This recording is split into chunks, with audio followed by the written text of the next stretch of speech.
Bisan og naka-stay at home ang katawhan apan usa ka lalaki ang way kahadlok og pursidig o porsigido gayod nga misulod sa usa ka balay sa baryo Pampanga, Davao City aron mangawat.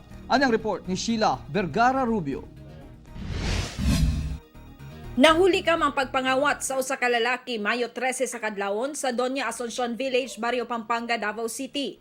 Sa unang video makita nga gikuha niya ang trangka sa gate ug taod-taod misulod sa balkon aron maniid apan kay di man maklaro tungod sa blinds, busa mibalik siya gawas.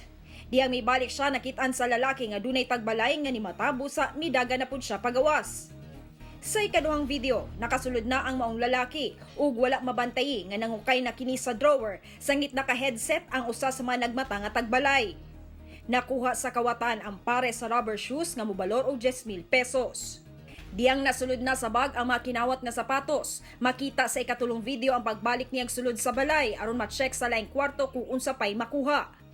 Sa ikaupat nga video, makita nga miadto siya sa likod ug nakakuha og wala matino kung unsa to nga gamit. Sigon sa tag-iya nga dili lamang ang ilang kabtangan o kaluwasan ng ilang gikabalakan, kung dili ang ilang panlawas, tingalig nagdala og virus ang maong kawatan. Katong tawhana, wala kay gidalang kagaw na COVID sa among balay. Kay kami wala may gawas-gawas ug gina-disinfect namo perminti among palibot. Mura among gikagulan, bahala na ng imuhang gibit-bit na gamit.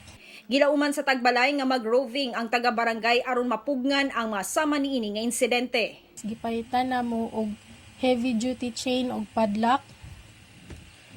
Ug gibuhian na namo among iro pagkagabi. Hina-monitor na sad namo permi ang amo ang CCTV. Ako si Sheila Vergara Rubio para sa One Mindanao.